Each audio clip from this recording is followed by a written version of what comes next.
সুপ্রিয় দর্শক, আপনাদের সবাইকে স্বাগত জানাচ্ছি ভিওডি বাংলার বিশেষ আয়োজন ৩৬ জুলাইয়ে। আপনারা জানেন গত বছর অর্থাৎ ২০২৪ সালের জুলাইয়ে শুরু হয়েছিল কোটা সংস্কার আন্দোলন।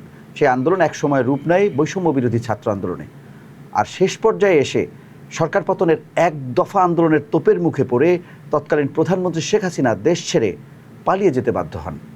আর এর পেছনে রয়েছে হাজারো গল্প। এই গল্প কোনো সিনেমা কিংবা কল্পকাহিনীর গল্প নয়, এটি বাস্তবের গল্প। অর্থাৎ হাজারো মায়ের তার সন্তান হারানোর গল্প, হাজারো সন্তানের তার পিতা হারানোর গল্প। আর সেই গল্প আমরা শুনবো আজকে একজন অতিথির কাছ থেকে। আজকে আমাদের সাথে অতিথি হয়ে আমাদের স্টুডিওতে উপস্থিত আছেন জুলাই যোদ্ধা এবং ছাত্রদলের সহসভাপতি ডক্টর আউয়াল। ডক্টর আউয়াল, আপনাকে আমাদের ৩৬ জুলাই এই অনুষ্ঠানে স্বাগত জানাচ্ছি। ধন্যবাদ আপনাকে। আপনার মতো গুণী একজন অ্যাঙ্করের কাছে আসতে পেরে নিজেকে ধন্য মনে করছি। আর জুলাই তো আমাদের আবেগের জায়গা, এটি একসাথে শোক আর আনন্দ মিশ্রিত। আসলে এমন একটি বিষয় যেই শোক আমাদেরকে এমনভাবে সবাইকে, সারা বাংলাদেশের মানুষকে মর্মাহত করেছিল, সেই জায়গা থেকে আমরা স্বাভাবিক জীবনে ফিরবো এটি আমরা কখনো চিন্তা করি নাই। তো আমরা ধরা যায় যে আমরা ব্লেসড যে আমরা এরকম একটি দেশ পেয়েছি, কিন্তু এখনও সব কিছু ফেরত আসেনি। তো আপনাকে ধন্যবাদ যে আপনাদের এই উদ্যোগের জন্য, যে জুলাই আগস্ট যাতে কোনো দিন হারিয়ে না যায়, সেটি যাতে চলমান থাকে, সেটি জন্য ধন্যবাদ। আমরাও সেটি চাইবো যে এই যে জুলাইয়ে যে আমাদের রক্তক্ষরণ, আমাদের যে হাজারো মায়ের বুক খালি হয়েছে, হাজারো সন্তান হারিয়েছেন পিতামাতা, তাদের যে এই বেদনার যে স্মৃতি, এই স্মৃতি যেন বা ভবিষ্যৎ বাংলাদেশ আমাদের যে তারা যে ভিত রচনা করে দিয়ে গেছে তাদের রক্ত দিয়ে, সেটি যেন সফল হয়। তাহলে তাদের রক্তের এই ঋণ কিছুটা হলেও আমরা শোধ করতে পারবো। তো আমরা দেরি না করে আলোচনায় চলে যাব। আসলে জুলাইয়ে যখন আন্দোলনটি শুরু হয় তখনও কিন্তু সরকার এক ধরনের একটা ডিপ্লোমেসি ক্যারি করছিল। সরকারের মধ্যে এক ধরনের কি বলবো, এক ধরনের এটাকে কি বলে, তাদের ভেতরে কনফিডেন্ট, তারা অনেক বেশি কনফিডেন্ট ছিল। এমনকি প্রধানমন্ত্রী যখন চায়না সফরে গেলেন তার আগেও আমরা দেখেছি বেশ কনফিডেন্ট ছিলেন তিনি। এমনটি আমরা বিগত কয়েক মাসে তাদের যে পলাতক নেতারা, তাদের কথাবার্তায় সেরকম কিছু আমরা দেখেছি। আসলে জুলাই যখন আন্দোলনটি শুরু হয় তখন কি বুঝতে পেরেছিলেন যে আসলে কি হতে যাচ্ছে দেশে, এইরকম একটি আন্দোলন হবে বা সরকার পতন হবে, কি মনে হয়েছিল? ধন্যবাদ আপনাকে। এমন অনেক ইস্যু ঘটেছে যেগুলোতে জনস্ফুলিঙ্গ হয়েছে, কিন্তু পরবর্তীতে দেখা গেল সেখানে ছাই দিয়ে এগুলো নিভানোর চেষ্টা করছে। কিন্তু এই স্ফুলিঙ্গ যে আগ্নেয়গিরির মতো হয়ে যাবে, সেটি কখনো হাসিনাও কল্পনা করতে পারে নাই। আমরাও বিষয়টা আমরা যতটুকু বুঝি যে মানুষের জনরোষ একদিনে হয় নাই। তো 2009 সালের পর থেকে আমরা টোটাল যেই পিরিয়ডটা 16 বছর, এটা একটা লম্বা সময়। সেই জায়গায় প্রথম থেকে শুরু করে আপনি যদি ধরেন, শেয়ার বাজার বিপর্যয় থেকে শুরু হয়েছে, প্রায় 35 লাখ ক্ষুদ্র বিনিয়োগকারী একবার নিঃস্ব হয়ে গেছে। তাদের পরিবারের অনেক সদস্যরা সুইসাইডাল অ্যাটেম্পটও নিয়েছে। সেটির থেকে যে শুরু, 96 সালেও একবার শেয়ার বাজারে বিপর্যয় ঘটেছিল, সেটিও ছিল দরবেশ বাবা সালমানের ফরমান, সে এখন কারাগারে আছে। এই ধরনের লোকের মাধ্যমে চিন্তা করা যায় যে হাসিনা কাদেরকে লালন পালন করতো, যারা মাফিয়া, যাদেরকে দিয়ে টাকা লুটপাট করা যাবে, যাদেরকে দিয়ে সহজে লুটপাট করা যাবে, তারাই ছিল তার প্রিয় পাত্র। 96 আর 2009 সেই একই ঘটনার পুনরাবৃত্তি করে 2011 সালের যে বিপর্যয়, এটি শেয়ার বাজারের সবচেয়ে বড় কেলেঙ্কারি নামে পরিচিত। সেটির মাধ্যমে মানুষজন একবারে রাস্তায় নিঃস্ব হয়ে গেছে। আপনি যদি 35 লাখ ধরেন, 35 লাখের সাথে একটা পরিবারে যদি 5 জন সদস্য হয়, তাও কিন্তু 1,75,00,000, প্রায় 2 কোটি মানুষ কোনো না কোনোভাবে ভুক্তভোগী সে শেয়ার বাজার বিপর্যয় থেকে। যারা ক্ষুদ্র বিনিয়োগকারী অল্প টাকা নিয়ে ইনভেস্ট করতে, তারা কিন্তু নিঃস্ব হয়ে গিয়েছিল। কিন্তু তারা প্রতিবাদ করে কোনো কিছু কিন্তু ফল পায় নাই। 13 সালে যখন হেফাজতে ইসলামের শুরু করলো, সেটা স্মরণকালের সর্ববৃহৎ একদম ম্যাসিভ কিলিং কিন্তু হাসিনা করেছে। শুধুমাত্র কি ক্ষমতায় থাকার লোভে? সবাই ধারণা করেছিল সেদিনও কিন্তু গভর্নমেন্ট ফল করতে পারে। কিন্তু আমরা এখন মনে করি, যেটি সেই সময় মেজর ফারুক, মেজর ডালিম বলে রেখেছিলেন, যে তারা ওই জায়গায়, যে আমরা শেখ মুজিবের টোটাল ফ্যামিলির শুধু 2 জনকে আমরা করি না, জার্মানিতে ছিলেন তখন শেখ হাসিনা, শেখ রেহানা, শুধুমাত্র তারা কত খারাপ হইতে পারে। শেখ মুজিব অনেকটা ধরা যায়, শেখ মুজিব আমাদেরকে ট্রেলার দেখাইছেন ফ্যাসিজমের, আর ফ্যাসিজমের পূর্ণদৈর্ঘ্য সিনেমা দেখিয়েছেন আমাদের শেখ হাসিনা। সেটি পুরো ধারাবাহিকভাবে আপনি ধরেন, পরবর্তীতে 14 সালের প্রায় 154 জন বিনা ভোটের এমপি সেই সময়। আজকে চিন্তা করা যায় একটা দেশে ভোটবিহীন আবার সেই মানে ঘটনার পুনরাবৃত্তি ঘটেছে 18 সালে, তখন আবার নিশিরাতের পর। মানে আপনার 3টা নির্বাচন, লাস্টেটা ছিল ডামি নির্বাচন, 3টা নির্বাচন আপনার নাম 3টা আলাদা দেন, কিন্তু উদ্দেশ্য একটাই, হাসিনা কিভাবে ক্ষমতায় থাকবে। এবং আমাদের মানুষজন কতখানি বিবেক বিবর্জিত হইলে তারা হাসিনাকে সমর্থন করতে পারে। তারা শুরু থেকে শেষ পর্যন্ত হাসিনাকে সমর্থন করে গেছে। শুধু তারা কি, যে হাসিনার পদলেহন করলে ভালো থাকা যায়, টাকা পয়সা ইনকাম করা যায়, নিজের বাড়ি গাড়ি প্রতিপত্তি বাড়া যায়। আপনি ছাগল কাণ্ডের ঘটনা চিন্তা করেন, মতিউর সাহেবের, চিন্তা করা যায় যে এই জায়গা থেকে একটা ছাগল ঘটনা কোথা থেকে কি চলে যাবে। আবার ফ্যাসিজমের যে জননী, মহিলা ফেরাউনও বলা যায়, সেই শেখ হাসিনাও দাম্ভিকতার সাথে বলতো যে আমার পিয়নও 400 কোটি টাকার মালিক। মানে কি এক অদ্ভুত বিষয়। আর সেখানে আমাদের ন্যূনতম কারো নামে অভিযোগ হইলে সে জায়গায় সাথে সাথে স্যাক করা হয়। তো এই ফ্যাসিজম একদিনে জন্মগ্রহণ করে নেই। এই যে আপনি জুলাই ছিল, আমাদের যদি ধরি কোনো জায়গায় আমাদের যদি বৃষ্টি হয়, সেটি হলো প্রথমে পানি জলীয় বাষ্প হয় বায়ুমণ্ডলের ট্রপোস্ফিয়ার লেয়ারে। সেই ট্রপোস্ফিয়ার লেয়ারে একটা নির্দিষ্ট তাপমাত্রা আর্দ্রতায় পৌঁছানোর পরে সেটি বর্ষণ হয়।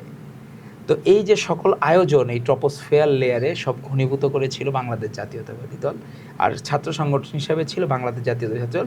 জনগণের সম্পৃক্ততার কারণে এই বর্ষণ হয়েছে।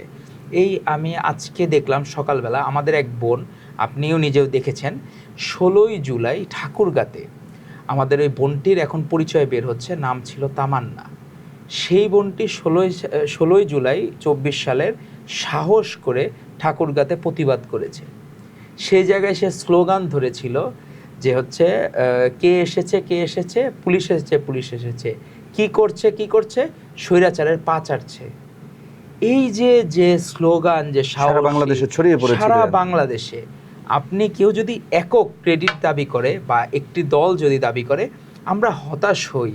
গতদিন আমাদের একটি রাজনৈতিক দলের 4 মাস বয়স হয়েছে তার, সেই রাজনৈতিক দলের প্রধান নেতা একটা স্লোগান ধরেছেন, অত্যন্ত বিতর্কিত স্লোগান।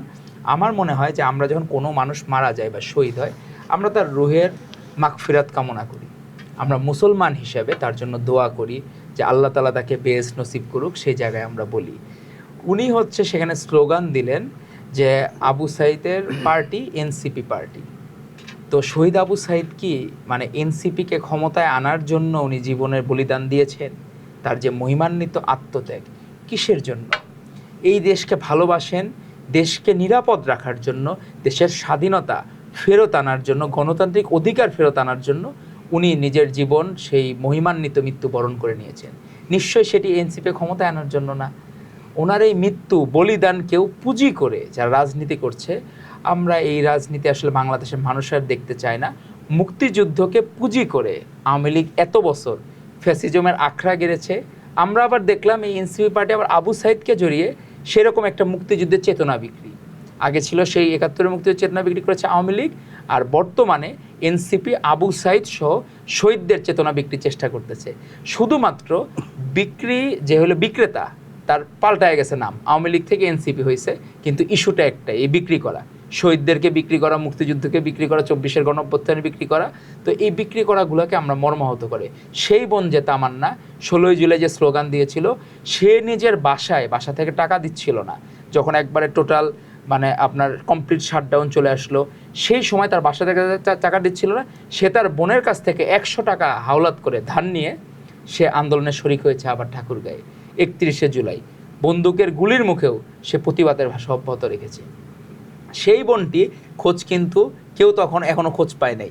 এই লাস্ট আমরা পাইলাম, এই বোনটা কোনো ফেসবুক ইউজ করে না, সামাজিক যোগাযোগ মাধ্যম ইউজ করে না, এজন্য এই বোনটির আমরা খোঁজ পাই না। এবং এই বোনটি চায়ও না সেই চেতনাকে বিক্রি করতে। সে যে এই বুক ভরা সাহস, যে সাহসের বাতিঘর বলা যায়, এ আমাদের বোনটি তামান্না। তো সেই বোনটি কিন্তু প্রচার বিমুখ। কারণ কি, উনি মনে করেছেন সেটা তার দায়িত্ব, প্রতিবাদ করা, অন্যায়ের প্রতিবাদ করা, ফ্যাসিজমের প্রতিবাদ করা তার দায়িত্ব। কিন্তু ঠিকই কিন্তু সে আবার তার ঘরে ফিরে গেছেন। সে কিন্তু এখনও ক্রেডিট কোনো স্টেকহোল্ডার দাবি করেন না। উনি চান একটি নিরাপদ দেশ। নিরাপদ দেশ কখন থাকবে? আমরা যদি বলি গণপ্রজাতন্ত্রী বাংলাদেশ সরকার, সেখানেই আছে যে গণপ্রজাতন্ত্র আপনি কিভাবে এস্টাবলিশ করবেন, মানে জনগণের ভোটে আপনার সেই জায়গায়, নাহলে তো আপনি বলতে পারবেন না।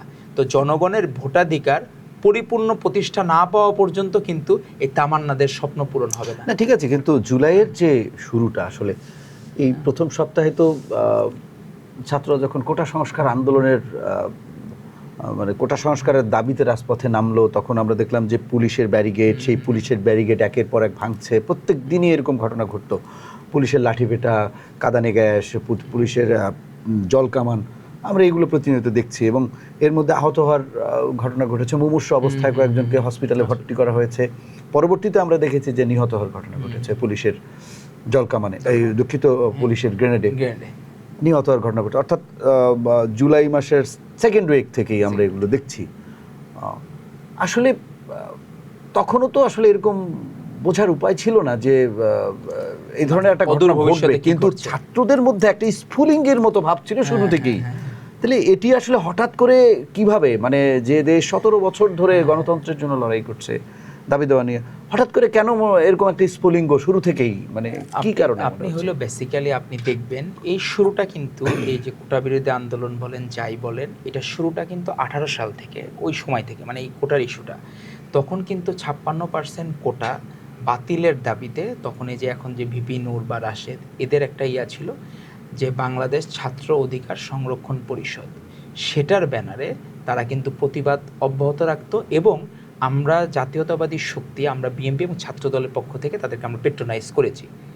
সেই জায়গায় লীগের সব কিছুই জানতো যে সরকার বিরোধী কিছু হইলে বিএনপি করেছে। এবং আসলেই সত্য, প্রত্যেকটা জায়গায় বিএনপি তো সরাসরি, আপনি ধরেন আওয়ামী লীগ বা ফ্যাসিজম কাদেরকে শত্রু মনে করতো? সরাসরি বিএনপিকে শত্রু মনে করতো। রাজনৈতিক প্রতিদ্বন্দ্বী, আর কাউকে তারা কোনো কিছু মনে করতো না। আজকে সেই 1 জুলাই গত বছরের যখন বৈষম্য বিরোধী ছাত্র আন্দোলনের ব্যানারে এই কোটা বিরোধী বা বৈষম্য বিরোধী আন্দোলন শুরু হলো, তখন কিন্তু আমরা সেই জায়গা থেকে আমাদের শুরু করেছি, যেটা 18 সাল থেকে শুরু হয়েছিল, ওই সূত্র থেকে ধরে ধারাবাহিকভাবে সেই জার্নির 1 জুলাই যখন বৈষম্য ছাত্র প্রতিষ্ঠিত হলো, সেখানে কিন্তু আমাদেরও পূর্ণ সমর্থন ছিল। সেটি আনুষ্ঠানিকভাবে 11 জুলাই আমাদের বিএনপির কেন্দ্রীয় কার্যালয়ের 4র্থ তলায়, সেটাতে আমাদের বিএনপির সিনিয়র যুগ্ম মহাসচিব অ্যাডভোকেট রুহুল কবির রিজভী আহমেদ ছাত্র দলের একটি প্রেস ব্রিফিংয়ে সরাসরি এই আন্দোলনকে সমর্থন করেছেন। আমাদের ভারপ্রাপ্ত চেয়ারম্যান জনাব তারেক রহমানের একদম দিক নির্দেশনা। এটা কয় তারিখ ছিল? এটা 11 জুলাই 2024। আচ্ছা, সেখানে বসে, এবং সেদিন আমাদের ঢাকা কলেজের ছাত্রদলের সাবেক ভাইস প্রেসিডেন্ট আমাদের আতিকুর রহমান রাসেল, সে গুম হয়ে গিয়েছিল। তার বাবাকে নিয়ে এক হৃদয় বিদারক এক পরিবেশ, পরবর্তীতে তাকে ফেরত পাওয়া গেছে। তখন তাকে যে ধরে নিয়ে যাওয়া হয়েছিল, সেই দিন এটা প্রেস ব্রিফিং ছিল। এবং মানে এই আন্দোলনের কারণেই এবং তারা সরাসরি এই আন্দোলন গুম করা, তখন ট্রেন্ড শুরু হয়ে গেছে তখন অলরেডি, যে কাকে কিভাবে পিক করবে। সেই জায়গায় 11 জুলাই তখন আমরা আনুষ্ঠানিকভাবে আমরা কিন্তু এই আন্দোলনে সরাসরি ইনভলভ হয়ে যাই। 14 জুলাই আপনি সকল পত্রিকার শিরোনাম দেখবেন, মুখোমুখি অবস্থানে ছাত্রদল বনাম ছাত্রলীগ, মুখোমুখি অবস্থানে। নিষিদ্ধ ছাত্রলীগকে আমাদের সরাসরি মুখোমুখি অবস্থানে নিয়ে গিয়েছিল এবং আমাদের সরাসরি ধরপাকড় শুরু করে দিয়েছিল। এবং সেদিনই কিন্তু রাতেবেলা যে স্লোগান, ঐতিহাসিক স্লোগান, যে তুমি কে আমি কে, রাজাকার রাজাকার, কে বলেছে স্বৈরাচার স্বৈরাচার। এখন হয়তো বা রাজাকার হইলে অনেকের এই শব্দটা বলতে গাত্রদাহ হয় অনেকের, কারণ যারা 71-এ বিতর্কিত ভূমিকা ছিল, একটি ইসলামিক চেতনার রাজনৈতিক দল, তারা এটা ইতিহাস থেকে বিলীন করে দিতে চায় যে এই রাজাকার শব্দটা। কিন্তু এই যে রাজাকার ফ্যাসিস্ট হাসিনা বলেছিল, তার পতনের গোড়া কিন্তু সেদিন থেকে সারা বাংলাদেশের মানুষ যে ধরে নিয়েছে, যে 95% ধরে নিয়েছে যে তারা হাসিনা বিরোধী, মানে তারা রাজাকার। এবং এই দেশে হাসিনা থাকলে এবং আওয়ামী লীগের দোসররা থাকলে তারা অনিরাপদ থাকবে। 95% মানুষকে প্রতিহত করে হলেও, মেরে হইলেও হাসিনা ক্ষমতা দীর্ঘায়িত করার চেষ্টা করত। এবং তার এজেন্ডা বাস্তবায়নের জন্য 16 জুলাই সারা বাংলাদেশে ম্যাসিভ বুলডোজার চালিয়েছে। তার আগে 15 জুলাই রাতে সকল হল খালি করে দিয়েছে। এবং যারা ন্যূনতম সন্দেহ করেছে লীগের বাইরে, নিষিদ্ধ লীগের বাইরে যারা আছে, সকলকেই তারা প্রতিদ্বন্দ্বী ধরেছে। এবং সেই দিনই 15 জুলাই ঐতিহাসিক ঘটনা ঘটেছে। প্রত্যেকটা মানুষ যে তার অধিকার ফেরত চায়, তার স্বাধীনতা ফেরত চায়, তার আমরা নমুনা দেখেছি। সেই বিজয়, মানসিক বিজয় যদি আপনি বলেন, 15 জুলাই থেকে রাতে থেকে শুরু হয়েছে মানসিক বিজয়, যে আমরা পারলে জয় করতে পারবো, আমরা যদি সকলে একত্রিত থাকি। সেখানে কিন্তু এই স্লোগানও যে এসেছে, এটা কিন্তু ছাত্রদলের ভাইদের দেওয়া। আমাদের ভাইরা এই স্লোগানে কিন্তু প্রথম অংশ ছিল যে তুমি কে আমি কে, রাজাকার রাজাকার। কিন্তু রাত যত গভীর হয়েছে, তখন এই স্লোগান পূর্ণতা পেয়েছে, তুমি কে আমি কে, রাজাকার রাজাকার, কে বলেছে স্বৈরাচার স্বৈরাচার।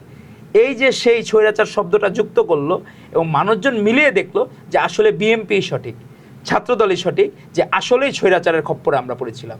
এই দেশে আমরা যদি স্বাধীনতা চাই, নিজেদের ব্যক্তি স্বাধীনতা চাই, মানসিক স্বাধীনতা চাই, সকল ধরনের স্বাধীনতা চাই, তাহলে হাসিনাবিহীন আমার রাষ্ট্র দরকার, আওয়ামী লীগবিহীন রাষ্ট্র দরকার। তাহলেই আমরা সুন্দর একটা দেশ উপহার পাবো।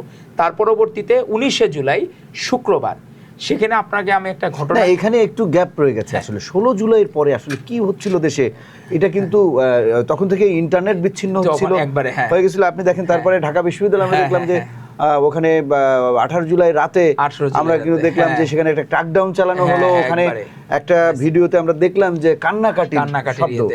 এই সময়টা কিন্তু মানুষের এক ধরনের একটা অন্ধকারে ছিল। এই সময়টা আসলে কি ঘটেছিল? এই সময়টা আসলে কি, আপনি সেই বর্বর যে পাকিস্তানি হানাদার বাহিনী যেইভাবে আমাদেরকে, এখানে হইল কি, পূর্ব পাকিস্তানের ভূমিকায় ছিলাম আমরা যারা গণতন্ত্রকামী, বিএমপি, তার অঙ্গ সহযোগী সংগঠন, ছাত্রদল, আর বাকি যারা অপরাপর সংগঠন এবং স্বাধীন চেতা মানুষজন, এরা ছিল পূর্ব পাকিস্তানের সেই জায়গায়।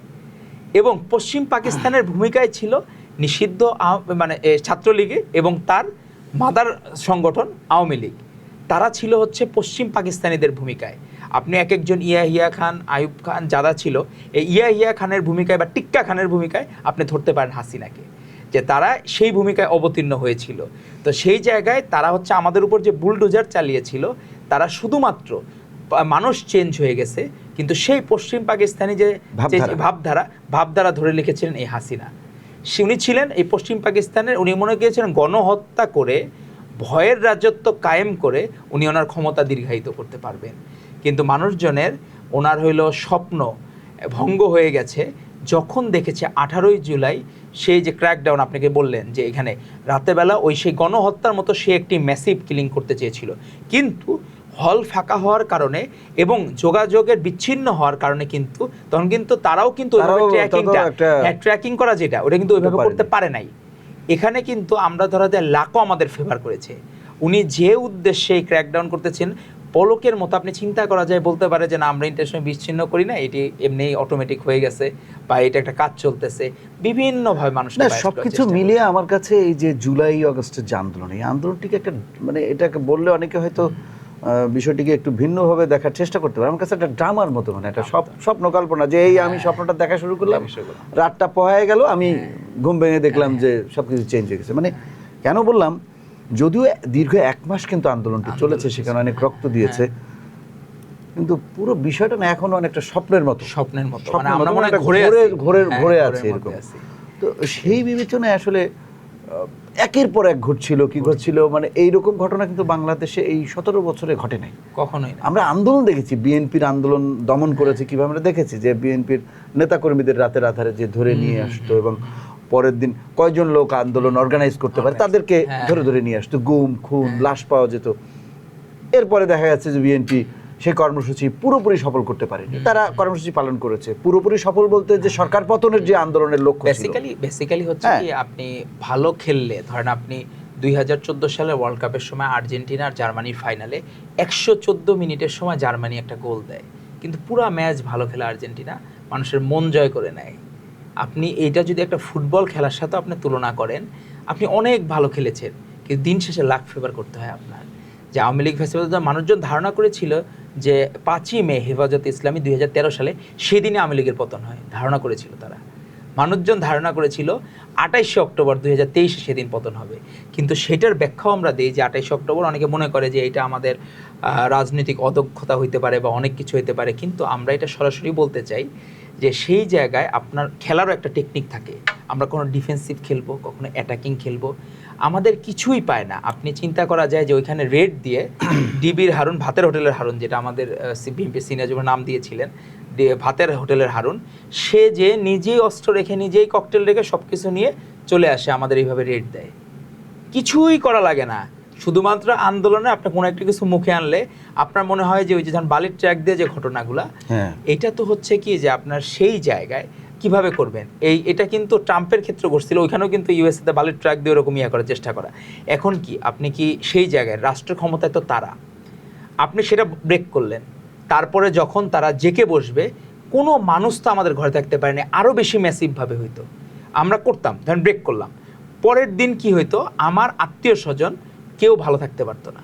আপনি ধরেন আমি জানি যে আমি দেশকে ভালোবাসি, আমি স্যাক্রিফাইস করি, নিজের জীবন বলিদান করব, কিন্তু আমার কারণে আমার পরিবারের কেউ, আত্মীয় স্বজনও ভিক্টিমাইজ হবে, সেটা কিন্তু অপ্রত্যাশিত। কিন্তু হাসিনা সেটিকেও বাদ দেয় নাই। ফ্যাসিস্ট হাসিনা, আওয়ামী লীগ ধরে ধরে মনে হইতো দেশপ্রেমিক মানুষরা, তাদের জন্য চিন্তার বিষয়, যাদের একমাত্র চিন্তার কারণ যে কোনো জায়গায় দেশপ্রেমিক জাতীয়তাবাদী শক্তি কেউ থাকলে তাকে দমন করতে হবে, তাকে মারতে হবে, এই দেশ থেকে বিতাড়িত করতে হবে, বা পৃথিবী থেকেই বিতাড়িত করতে হবে, এই ধরনের ইন্টেনশন তাদের মধ্যে ছিল সেই জায়গায়। আচ্ছা, জুলাই শেষ হলো, 31 জুলাইয়ের পরে আমরা প্রেক্ষাপট আরেকটা ভিন্ন, তখন আবার অনিশ্চয়তা, আবার কিন্তু অনিশ্চয়তা ঘিরে ফেলেছে যে এতদিন আন্দোলন করার পরে, এত রক্ত দেওয়ার পরে আসলে কি হতে যাচ্ছে, এখনো কেন সরকার পদত্যাগ করছে না, অনেকের মানে ধৈর্য হারা হয়ে যাচ্ছিল। কিন্তু ছাত্ররা এবং জনতা যারা রাজপথে ছিল, সবার একটা ধারণা ছিল যে সবাই কি উঠে গেল কিনা, কিংবা আগামীকাল নামবে কিনা, আবার এরকম একটা আশঙ্কা।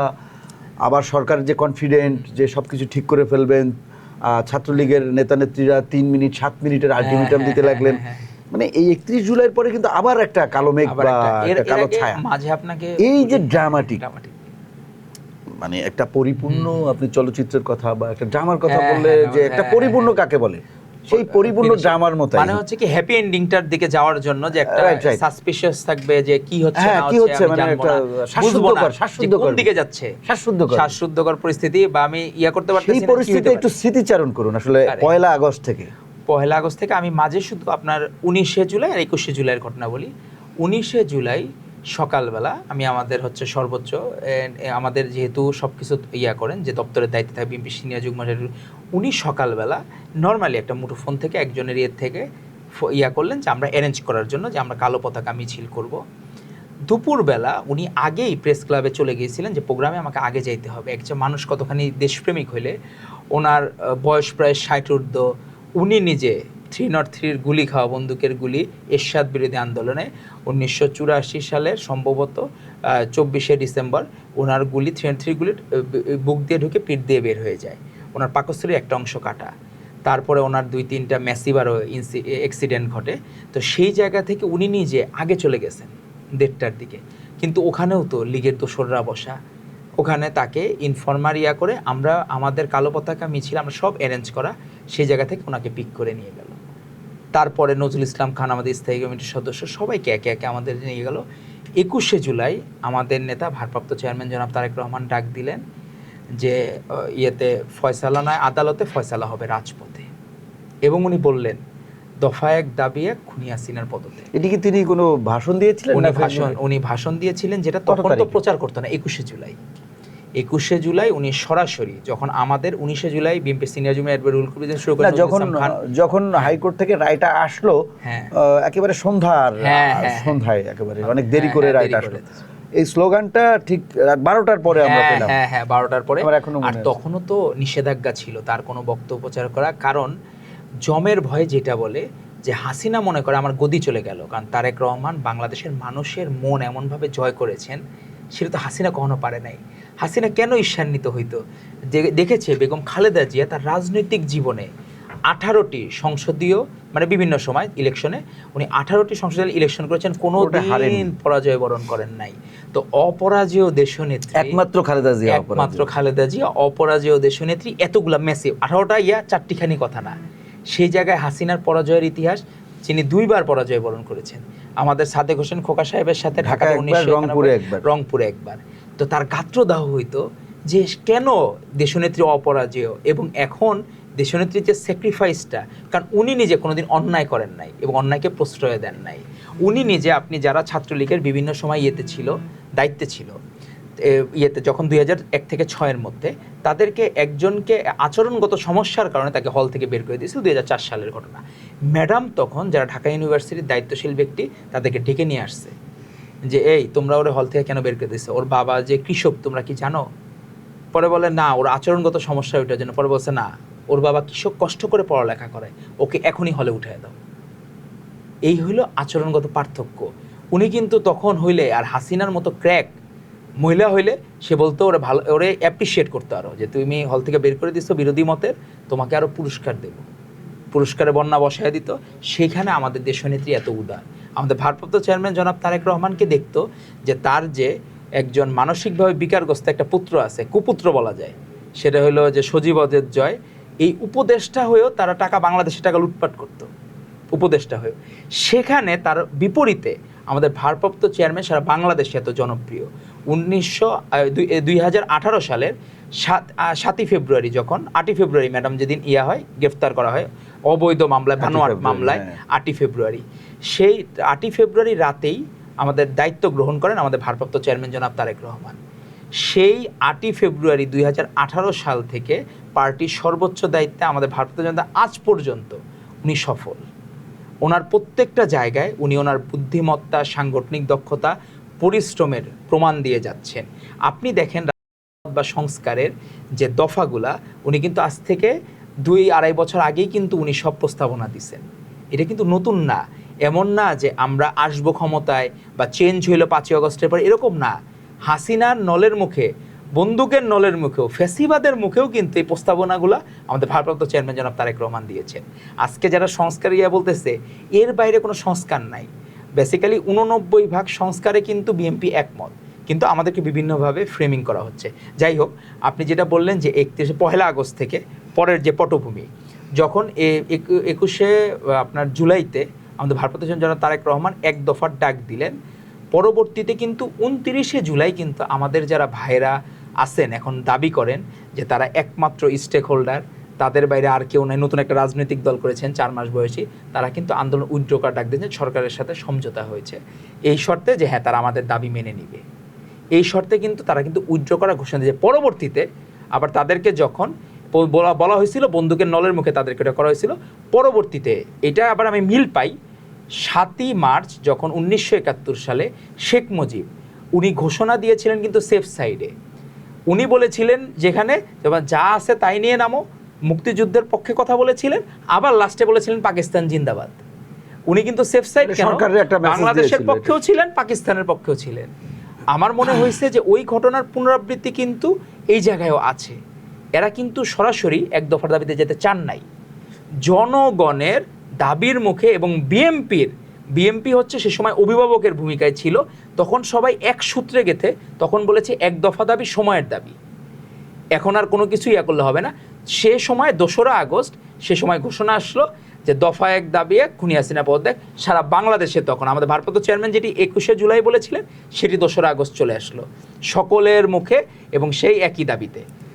সেই 2রা আগস্ট থেকে যে শুরু হলো জার্নি, সেই জার্নি মনে হয়েছিল যে হয়তোবা এই দেশে হয়তোবা ফ্যাসিজম থাকবে, অথবা স্বাধীনতাকামী, গণতন্ত্রকামী, জাতীয়তাবাদী শক্তি থাকবে, যে কোনো কিছু একটা হবে। আপনি যারা বলতেছে যে এখন যারা হইলো কি দাবি করতেছে স্টেক হোল্ডার, তারা কিন্তু আবার ঠিকই হয়তোবা যদি এই জায়গায় 5ই আগস্ট না আসতো, হাসিনার পতন না হইতো, তারা ঠিকই শেখ হাসিনার গুণগান গেয়ে একটা স্ট্যাটাস দিয়ে যে আমাদেরকে ভুল বোঝানো হয়েছে, সকল দায়ভার বিএনপির, এই কথা বলে তারা আবার কিন্তু তাদের মাম্মির কোলে যে উঠতো। মাম্মির কোলে মানে শেখ হাসিনার ছায়াতলে, ফ্যাসিজমের ছায়াতলে তারা ঠিকই আবার চলে যেত। কিন্তু আমাদের কোনো মুক্তির একমাত্র রাস্তা ছিল হাসিনার পতন, তাছাড়া মুক্তির আর কোনো রাস্তা ছিল না। আমরা দলমত এবং রাজনৈতিক আদর্শের ঊর্ধ্বে উঠে আসলে জুলাই আগস্ট আমাদের কি শিক্ষা দেয়, ছোট করে যদি একটু বলতেন। জুলাই আগস্ট আমাদের শিক্ষা দেয় যে আমাদের হলো যখন নিরাপদ সড়ক আন্দোলন হয়েছিল, তখন আমাদের ভারপ্রাপ্ত চেয়ারম্যান জনাব তারেক রহমান একটি কথা বলেছিলেন, যদি তুমি ভয় পাও তবে তুমি শেষ, যদি তুমি রুখে দাঁড়াও তবে তুমিই বাংলাদেশ। এই যে উনি বলেছিলেন, সেটির আমরা দেখতে পেয়েছি যে মানুষের মধ্যে একটা স্লোগান, কিন্তু একটা পুরো একটা কাহিনী বা একটা গল্পের মতো যে আমাকে মোটিভেট করে। এই স্লোগানটাই আপনি ভেবে দেখেন, আন্দোলনটার এপার ওপার, আপনি শুধু এর মধ্যেই সবকিছু রয়েছে। আপনি দেখেন যে মানুষজন হচ্ছে যে স্লোগানগুলা যে ওই সময় যে হয়তো যে আসলে জয় বাংলা, বাংলার জয়, এগুলোতে বিক্রি করতো, এই স্লোগানগুলোই কিন্তু বিভিন্ন ব্যানারে আমরা দেখেছি। আওয়ামী লীগ তার ব্যক্তিগত সম্পত্তি বানায় ফেলছিল, কিন্তু জয় বাংলা থেকে বাংলাদেশকে যারা ধারণ করে স্বাধীনতাকামী মানুষ কিন্তু এইবার সেই আদর্শে উদ্বুদ্ধ হয়েছিল যে তারা ভয় পায় নাই, তারা বন্দুকের নলের মুখেও তারা দেখেছে তাদের মুক্তির আর কোনো উপায় নাই। এমনও মানুষ আছে আপনি যে কোনো দিন নিজে কোনো কিছুর অন্যায়ের প্রতিবাদ করে নাই, ইন্ট্রোভার্ট, সেই মানুষও যখন দেখছে যে এরকম মৃত্যু বরণ করতে হবে, তাতে আমার বেঁচে থেকে লাভ কি। যে একটা কথা আছে না আমাদের গ্রামগঞ্জে, যে মরতে তো হবেই, তো আমরা মৃত্যু যাতে মহিমান্বিত হয়, মৃত্যু যাতে হইলো যে বাঘের মতো, যে মরলে একবার মরবে, যে কেউ মরা যে বারবার মরার থেকে যে ভীরুরা 1000 বার মরে কিন্তু সাহসীরা একবার মরে, মানুষজন সেই চেতনায় উদ্বুদ্ধ হয়েছে। এবং জুলাই আগস্ট আমাদেরকে এইটাই চেতনায় শিক্ষা দেয় যে আমরা অন্যায়ের প্রতিবাদ করলে এবং সম্মিলিতভাবে অন্যায়ের যৌক্তিক প্রতিবাদ করলে আমরা সফল হবই, সেটি যে প্রেক্ষাপটেই হোক। এজন্য সকলকে যখন এক সূত্রে গাঁথা থাকবে, সেটি আমাদের জন্য অনেক বড় কিছু উপহার নিয়ে আসবে। আজকে আমরা কোনোদিন তো কল্পনা করি নাই যে শেখ হাসিনার মতো ফ্যাসিস্ট এভাবে পালিয়ে যাবে। আমরা কোনোদিন কল্পনা করি নাই, চিন্তা করি নাই, কিন্তু সম্ভব হয়েছে কেন? যে আমরা যে হাসিনা খারাপ সেটি দামি নির্বাচনে মানুষজন যখন দেখেছে যে আমি ভোট দিতেই পারতেছি না, 2014 সালে দিতে পারলাম না, 18 সালে দিতে পারলাম না, 24 সালে দিতে পারলাম না, তাহলে আমি যে একটা রাষ্ট্রের নাগরিক, আমি তো নিজেরাই রোহিঙ্গা ফিল করছি। বেসিক্যালি সারা বাংলাদেশের মানুষ প্রত্যেকেই তাদেরকে রোহিঙ্গা ফিল করছে, যে আমরা মনে হয় এই দেশের কেউ না। এই দেশ শুধু আওয়ামী সুবিধাভোগীদের আর হাসিনার পদলেহনকারীদের, এদের বাইরে আর কারো এই দেশ না।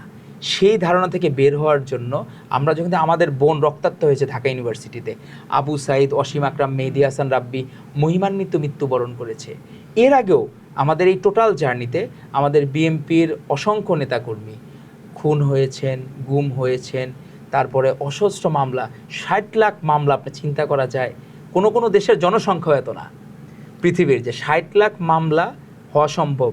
আমি ধরেন পরীক্ষার হলে সে জায়গায় আমাদের নামে মামলা হয়েছে। তো মানে এই জায়গা থেকে আমাদের মুক্তির একমাত্র রাস্তা ছিল প্রতিবাদ, প্রত্যেকের জায়গা থেকে, আমরা আমাদের জায়গা থেকে। আমরা এই দেশকে ভালোবাসি বলে আমরা টোটাল জার্নিটা, আমরা কোনো দিন তো আমরা দেখি নাই যে পাওয়ার পার্টি কেমন হয়, ক্ষমতাসীন দল কেমন হয়, কোনো সুবিধা পাওয়ার আশায় না। আমরা তো টানা 16 বছর আমাদের প্রত্যেকে পরীক্ষিত সৈনিক। তো সবাই চেষ্টা করবে, যারা নতুন এসেছে তারা আমাদের বিভাজনের চেষ্টা করবে, কিন্তু আমাদের উদ্দেশ্য থাকবে একটা মালার মতো, বিভিন্ন রকম মুক্তা থাকবে, বিভিন্ন কালারের থাকবে, কিন্তু একটা মুক্তা যদি ছুটে যায় তাহলে কিন্তু পুরা মালা ব্রেক হয়ে যাবে। তো আমাদের সকল এই রাজনৈতিক নতুন যারা আছে বা পুরাতন আছে, এদেরকে ঐক্যবদ্ধ থাকতে হবে, যাতে অন্তত আমাদের মধ্যে কোনো বিভাজন না হয়, আমাদের ঐক্যটা যাতে এই মালার মতো যাতে সুন্দর থাকে। আমরা একটু সুন্দর বাংলাদেশের স্বপ্ন দেখি, যেই বাংলাদেশে আপনার আমার বাক স্বাধীনতা থাকবে, আমি এখান থেকে কথা বলে যাওয়ার পরে নিরাপদে বাড়িতে পৌঁছাইতে পারবো, সেই স্বাধীনতা থাকতে হবে। আমি ফেসবুকে চাইলে যে কোনো কিছু লিখতে পারবো, আমি যে কোনো কিছু চাইলে আমি বলতে পারবো, আমার কথা বলার অধিকার, আমার হচ্ছে কোনো কিছু করার অধিকার কেউ যাতে হরণ না করতে পারে। আমি কোনো মাঠে খেলতে গেছি, সেখানে দেখা গেল যে আমাকে কেউ উঠায় দিল, যেখানে তুমি খেলতে পারবে না, অমুকরা খেলবে, এইটা যাতে আর কোনো দিন ফেরত না আসে। কেউ যদি একাডেমিক ভাবে পড়ালেখা করতে পারে, তাকে যাতে রাজনীতিতে জোর করে যাতে কেউ না আসে, সেটা আমরা ইনশিওর করা। সবাই স্বাধীন, এই স্বাধীন নাগরিক হিসাবে সবাই যাতে সেই সুবিধা ভোগ করে। আমরা যে ভালো, এটা তো আমরা চেষ্টা করব আমাদের কাজের মাধ্যমে প্রমাণ করার।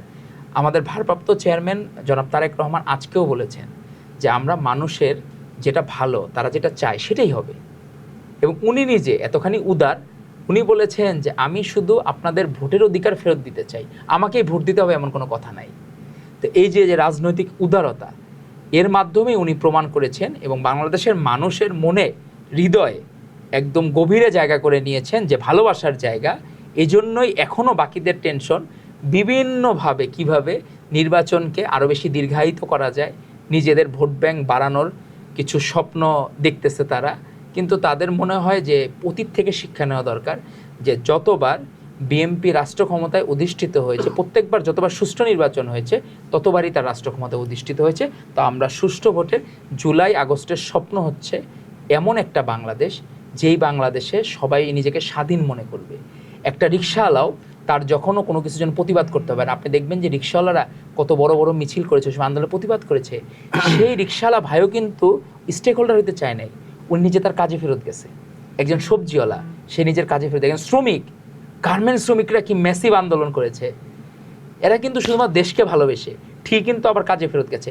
আমার মা বোন গৃহিণী, সে রাস্তায় নেমেছে, সে এমনও হয়েছে চুরি করে সিঙ্গারা, অনেকে আছে না যে কাপড়ের আঁচলের তলায়, যে মনে হচ্ছে উনি ভালোবাসা বিলায় বেড়াচ্ছেন, যে মানুষের মাঝে নিজের ভালোবাসা বিলায় বেড়াচ্ছেন, নিজে চুরি করে অন্য কোনো জায়গা থেকে, মানে ফ্যামিলির কাজ থাকে না, 5 জনের খাবার ছিল, ওই জায়গা থেকে 3 জনের খাবার নিয়ে আন্দোলনকারীদের দিচ্ছে। মানে আমরা যদি বলি মুক্তিযুদ্ধের সহযোগী যে ছিল, যাদেরকে আমরা বলি সহযোগী মুক্তিযোদ্ধা, এই আন্দোলনে যারা ছিল দ্বিতীয় স্বাধীনতা অঞ্জনের একজন রাজপথের যোদ্ধা, তাদেরও সহকারী যোদ্ধা ছিলেন হলো এরা, আমাদের মা বোনরা। খাবারের কোনো ঘাটতি পড়ে নাই, স্বাধীনতা অদ্ভুত যুদ্ধে এরকম এক ভালোবাসা। পরিস্থিতি তৈরি হয়েছিল যে সবাই কোনো না কোনো ভাবে কোনো না যুদ্ধের কোনোভাবে সাথে জড়িত ছিল, involve। এজন্য সহযোগিতায় যারা কারো ছিল তারা। অবদান আমাদের অবমূল্যায়ন করা যাবে না, প্রত্যেককে সম্মান দিতে হবে। আর এই দেশে আমাদের পারস্পরিক শ্রদ্ধাবোধের জায়গাটা যাতে ঠিক থাকে, আমরা এই দেশকে ভালোবাসি, প্রত্যেকে যাতে তার ভোটাধিকারটা দিতে পারে, তারা নিজের নেতা নিজেরা যাতে নির্বাচন করতে পারে। আর যিনি নেতা হবেন ওনারও এটা বদ্ধমূল ধারণা থাকতে হবে, আবার যদি ইলেকশন হয় আমাকে কিন্তু এই আবার যাতে জনগণই কিন্তু আমাকে ভোট দেবে, আমাকে ভালো কাজের মাধ্যমে জনগণের কাছে যেতে হবে এবং ভালো কাজ দিয়েই আমার নেতৃত্বের জায়গায় থাকতে হবে, সেটি এনশিওর করতে হবে। ডক্টর ওয়েল, আপনাকে অনেক ধন্যবাদ জানাচ্ছি আমাদের এই আয়োজনে আমাদের সাথে যুক্ত হয়ে অত্যন্ত গুরুত্বপূর্ণ আলোচনা করার জন্য, এবং জুলাই আগস্টের যে স্মৃতিচারণ, জুলাই যোদ্ধা হিসেবে সেই স্মৃতিচারণ দর্শকদের উদ্দেশ্যে তুলে ধরার জন্য। আজকে আমাদের শেষ করতে হচ্ছে। সুপ্রিয় দর্শক, আমাদের আজকের মতো আমাদের 36 জুলাই এই আলোচনা শেষ করতে হচ্ছে। ডক্টর রাওয়েল যেমনটি বলছিলেন যে আমাদের মধ্যে এক ধরনের জবাবদিহিতা এবং যে সৌহার্দ্যতা, এই বিষয়টি তৈরি হলে আমাদের যে একটা ঐক্যমত, সেই ঐক্যমতে আমরা পৌঁছতে পারবো, অর্থাৎ আমাদের যে সমস্যাগুলো আছে সেগুলো সমাধান করে সামনের দিকে এগোতে পারবো। আবু সাইদ মুগ্ধ এবং ওয়াসিমেরা জীবন দিয়ে যে বিষয়টি আমাদেরকে জানিয়ে গেছে সেটি হলো দৃষ্টিভঙ্গির পরিবর্তন। সেই পরিবর্তন আমরা যেভাবেই দেখি না কেন, এক এক রাজনৈতিক দল এক একভাবে দেখছে, সংস্কার হিসেবে দেখছে। কেউ মনে করছে যে রাষ্ট্র ব্যবস্থা পরিবর্তন করতে হবে, কেউ মনে করতেছে যে রাজনৈতিক দলের কালচার পরিবর্তন হতে হবে। আমরা যেভাবেই দেখি না কেন, আমাদের দৃষ্টিভঙ্গি যদি আমরা পরিবর্তন করতে পারি, অর্থাৎ আমি নিজে যদি বদলাই, প্রত্যেকের জায়গা থেকে যদি বদলে যেতে পারি, তাহলেই আমাদের যে মতভেদ রয়েছে সেই মতভেদ দূর করে আমরা সামনের দিকে এগিয়ে যেতে পারবো, একটা সুন্দর স্বনির্ভর নতুন বাংলাদেশ গড়তে পারবো। আজকের মতো আমরা এখানে শেষ করছি। আবার দেখা হবে অন্য কোনো পর্বে অন্য কোনো অতিথির সাথে। সেই পর্যন্ত সবাই ভালো থাকুন, সুস্থ থাকুন। খোদা হাফেজ।